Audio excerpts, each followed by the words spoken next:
Shirkadda Shiineeska ah ee samaysa baabuurta korontada ee NIO ayaa soo bandhigtay gaadhigii ugu horreeyay ee ay ka soo saarto sumadeeda cusub ee qiimaha jaban ee ONVO, taasoo caqabad toos ah ku ah gaadhiga ugu iibsiga badan ee Tesla. Iyadoo qiimihiisu ka bilaabmayo $219,000 oo yuan oo u dhiganta $30,465, waxa uu boqolkiiba 10 ka raqiisan yahay baabuurta korontada adduunka ugu caansan Tesla Modelka Y, kaas oo qiimihiisu yahay $249,900 oo yuan.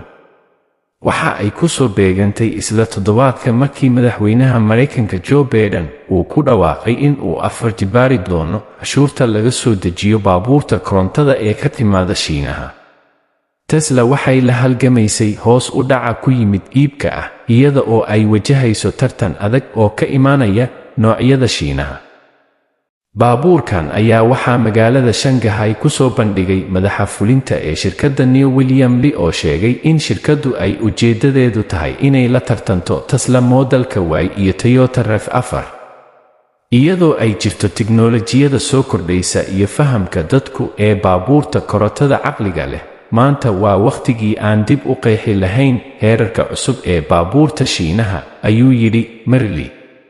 Shirkaddu waxay bilowday qaadashada dalabaadka cusub waxayna rabtaa inay bilowdo Sebtembar.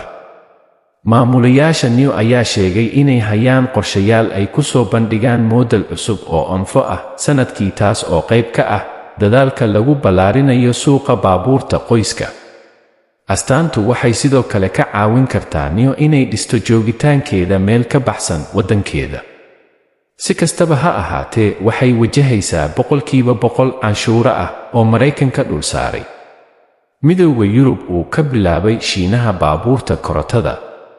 Noocyada baabuurta korontada ee adduunka ayaa wajahaya caqabado waaweyn maadaama ay wajahaan iibsiga baabuurta oo gaabis ah iyo tartanka suuqa oo kordhay. Bishii Abriil, Tesla wuxuu bilaabay inuu joojiyo in ka badan 10% shaqaalaheeda caalamiga ah ee baabuurta korontada.